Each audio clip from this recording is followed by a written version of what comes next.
Estamos aqui com mais um convidado, que é o Dr. Hugo Gaeta. Muito obrigada por ter vindo aqui. Gostaria que você se apresentasse um pouquinho. Eu sei que você já saiu dali da palestra, veio para cá para poder conversar com a gente. Então, por favor, Hugo, se apresente aqui para o pessoal que está aqui assistindo. Obrigado, viu, Luiz? Queria dizer que é um prazer estar aqui hoje. Eu sou Hugo Gaeta Araújo.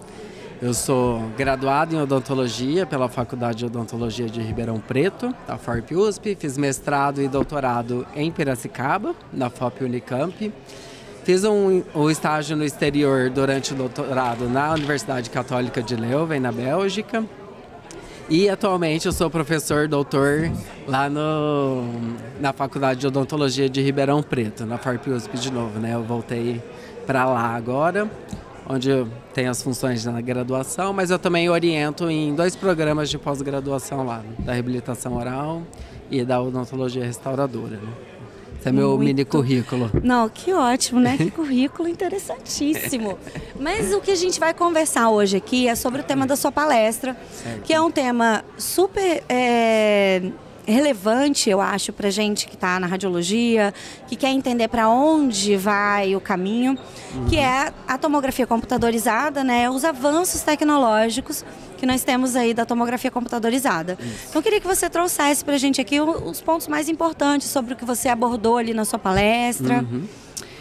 Então, Luiz, assim, pessoalmente, né, esse interesse por tomografia, ele começou a surgir durante as minhas pesquisas. Eu sempre trabalhei muito com tomografia em pesquisa.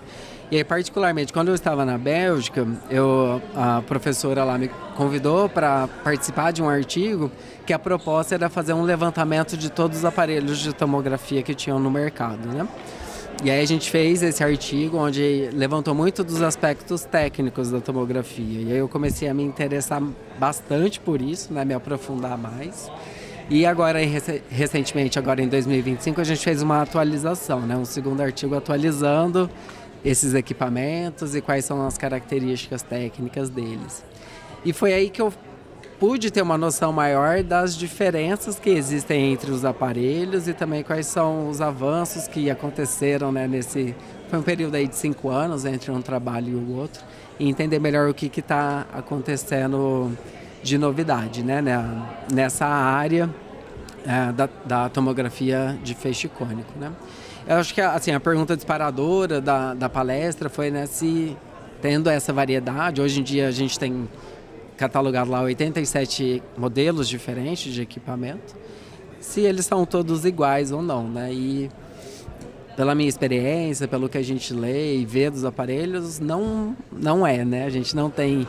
Falar que um exame de tomografia é igual para qualquer aparelho, isso é errado, porque a gente tem muitas coisas que vão variar, né? E aí a palestra eu dividi ela em alguns tópicos para falar do que tem de mais novo nesses aparelhos, do que mudou na parte das modalidades de imagem que eles oferecem, os parâmetros de aquisição dos aparelhos, o que tem de diferente, de reconstrução e também quais são as perspectivas futuras, né? Quais são as inovações tecnológicas que prometem agregar para a tomografia. Esse é um resumo muito bacana do que foi falado. Inclusive, esse artigo de 2025 agora já foi publicado.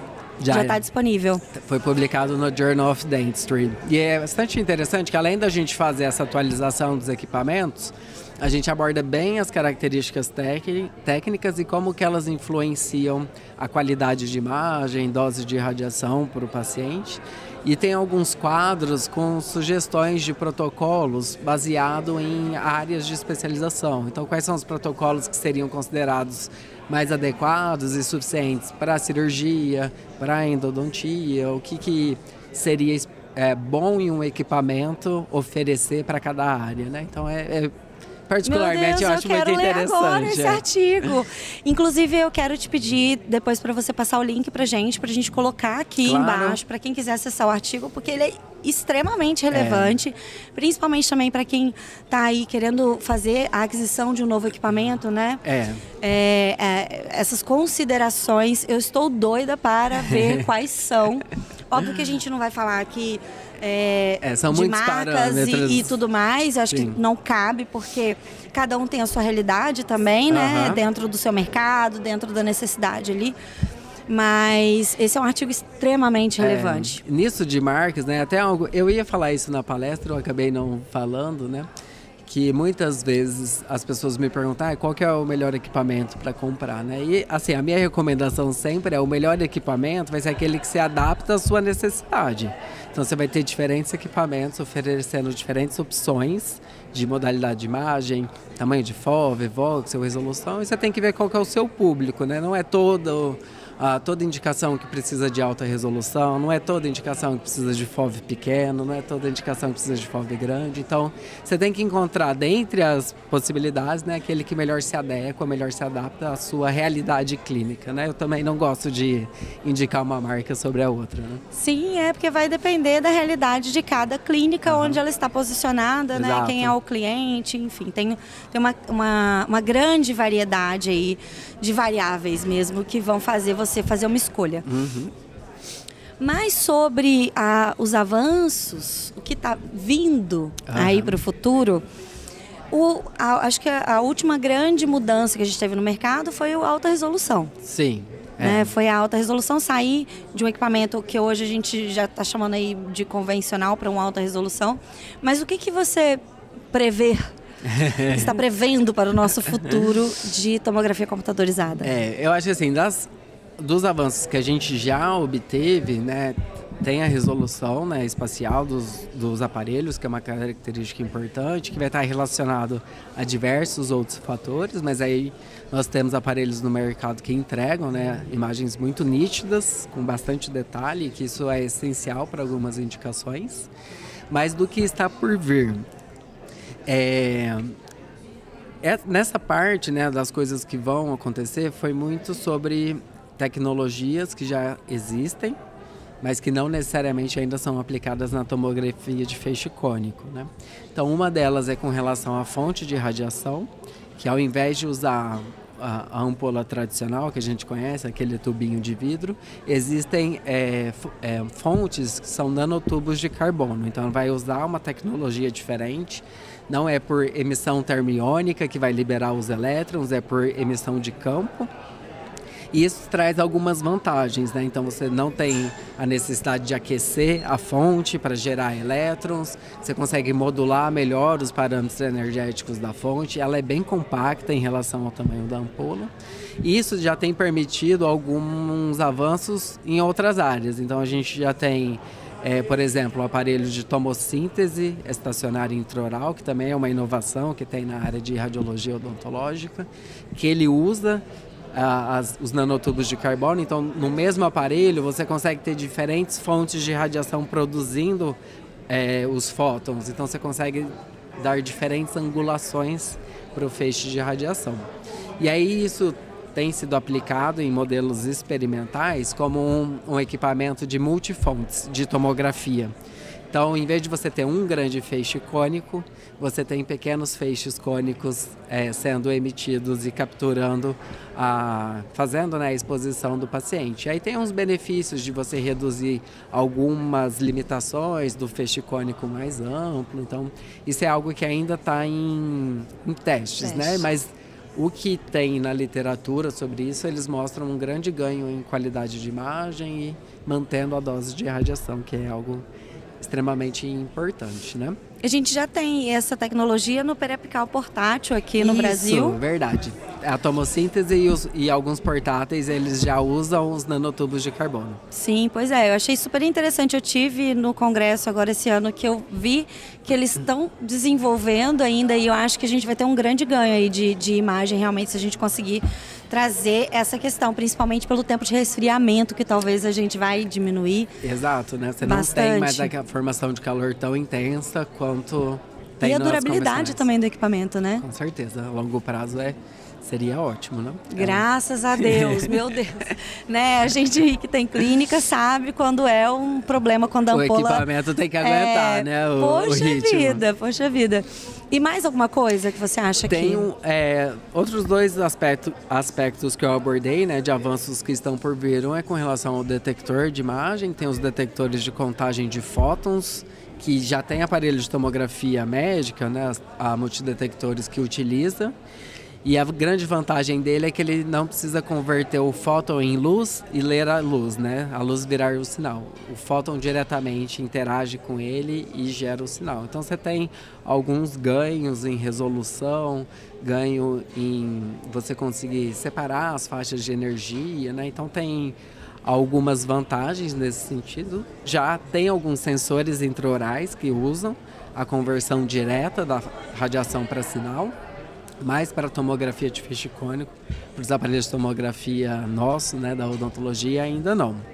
E por último, são as inovações em reconstrução da imagem, né? E aí o grande destaque é a inteligência artificial, né? Que é usar dos algoritmos de inteligência artificial para fazer melhorias no processo de reconstrução da imagem. Também é algo que, assim, tem bastante estudo científico, mas está mais... nada ainda muito clinicamente aplicável ainda, mas é uma promessa muito boa, assim, para reduzir ruído, corrigir artefato, você conseguir fazer protocolos de baixa dose e reconstruir a imagem com alta resolução. Então, assim, eu acho que é uma promessa boa essa de trabalhar na reconstrução também. Com certeza. Nossa, muito legal, né? A gente espera que, assim, essas tecnologias elas consigam chegar logo no nosso mercado, porque isso vai ser traduzido em diversos benefícios para o paciente, para a clínica, né? Também, como essa questão, né, de tempo de uso de equipamento, melhorar a eficiência.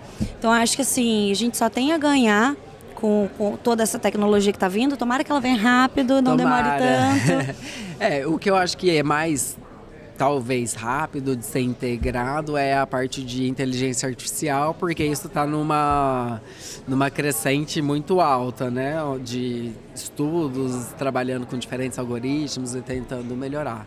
As melhorias, né, os avanços em questão de hardware dos aparelhos, né, de fonte, detector, eu acho que ainda demora um pouco mais para isso sair do laboratório e para a clínica. Sim, né? Mas o hardware ele é mais complexo também, né? O software envolve custo. Sim, o software você vai programar e conseguir trazer ali o benefício, o hardware você produzir fisicamente, fazer todos os testes, então acho que realmente... Depende de muitas variáveis, né? E aí a gente sabe que além de... Saiu na Europa, enfim, no país que seja, depois tem que vir para o Brasil e aí a gente sabe que também já é mais um processinho para poder chegar no nosso mercado aqui. Mas também é interessante que a gente não tenha tecnologias tão descartáveis tão rápido, né? Sim, com certeza. A gente está aí com toda essa tecnologia, né, de resolução espacial, com a alta resolução que a gente tem.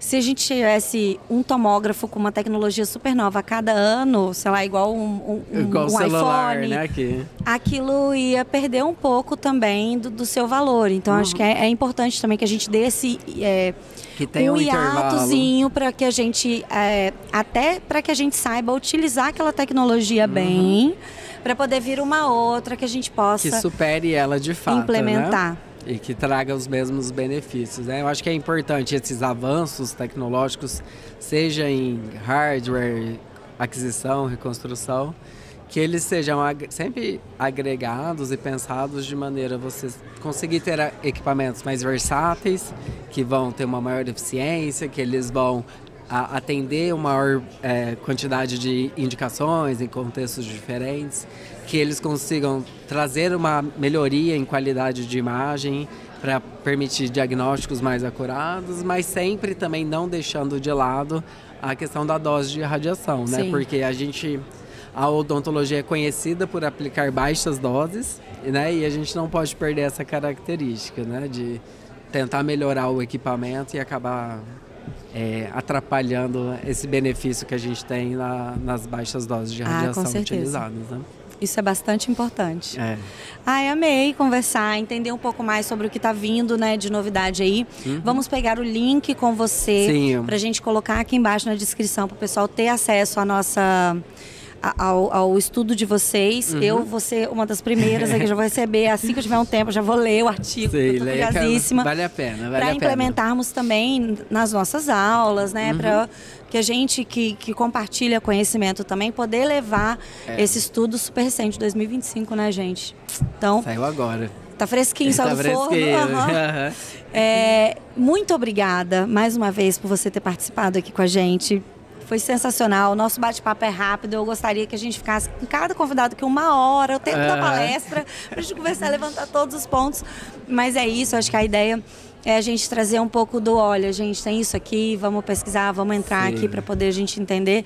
Então, assim, muito obrigada, Imagina, Hugo. eu que agradeço, Luiz. Assim, foi um prazer enorme para mim estar aqui no Conabro como palestrante, né? Eu venho no Conabro, Jabros e Conabros, desde que eu entrei na pós, desde 2016. Eu acho que eu só perdi um que não consegui ir. Então, hoje, estar aqui como palestrante, participar do Radiocast, para mim é, assim, muita honra. Fico lisonjeado, né, com isso. E agradeço aqui, o bate-papo foi uma delícia, foi muito gostoso. Muito obrigada. E quem quiser saber mais também, conversar comigo, podem me procurar. Estou 100% disponível para debater os assuntos. Pronto, muito bem.